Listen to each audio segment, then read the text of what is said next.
Hello and welcome to another in our continuing series of monthly 5-minute fly-the-wing flight maneuver videos. This month, it's soft field landings. Similar to the soft field takeoff, landing on a soft field requires that we try to keep the weight of the airplane supported by the wings rather than the wheels as long as possible.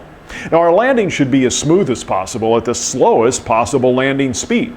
Many times soft fields are also short fields and there are obstacles like trees or a fence line at the approach or departure end. But so as not to confuse the purpose of each, we'll assume today that our field is not necessarily short, it's just sod or dirt or perhaps a runway that's in disrepair and has a lot of divots and potholes. You should overfly the field first, perhaps just feet over the runway looking for obvious rocks, any animals, or other obstructions. The approach for a soft field landing is similar to a normal approach. The difference is that over a soft field, we want to hold the airplane in ground effect as long as possible, dissipate any airspeed and energy we bring to the runway, and not allow the wheels to touch until we've slowed the plane as much as possible. Getting the airplane this slow is of course going to require a high angle of attack as pitch controls airspeed, and that means the nose and the nose wheel will be pointing somewhat up, and that's a good thing when you're landing on a soft field.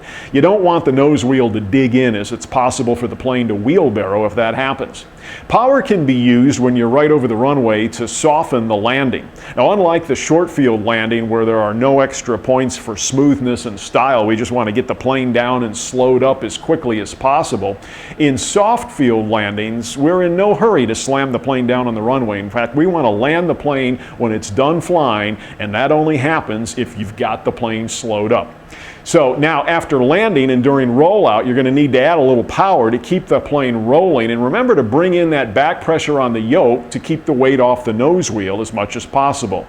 When you do finally bring the nose wheel to the runway, try to fly it down rather than let it drop in. This is a technique that you'll have to practice a few times in your airplane to perfect, but it's a nice touch and it shows that you have full control of your airplane when you can do it properly.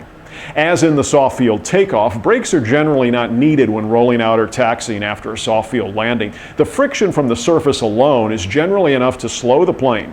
Make wide turns without stopping whenever possible to keep the plane from getting bogged down.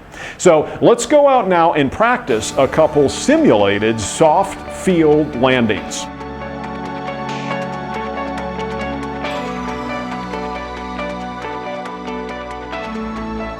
And we're out here in the Skylane today demonstrating soft field landings.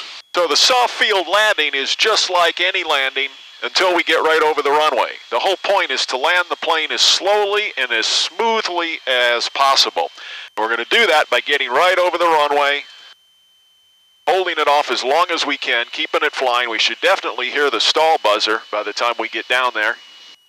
And then we're going to add a little power at the end. Today we're simulating this at Borrego Valley, which obviously is a paved runway, but it'll serve our purposes fine. It's not a short runway, it's just a soft runway. So now we're down.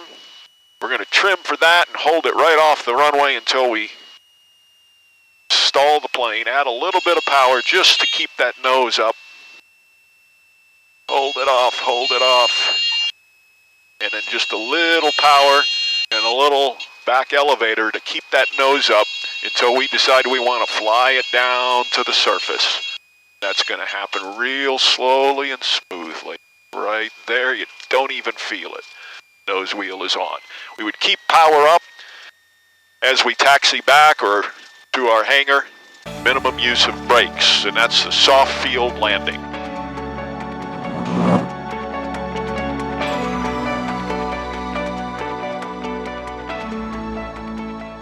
As you practice soft field landings, you'll want to be aware of a couple of the most common errors. These include excessive airspeed or excessive descent on final approach or an otherwise unstabilized approach.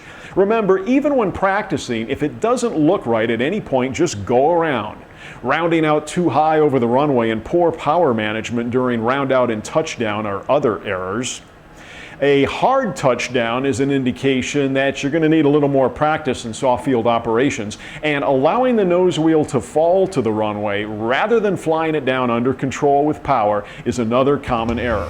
Toss some soft field landings in as you practice, even if they're simulated on a paved runway, just to improve your ability to control your airplane in all phases of flight.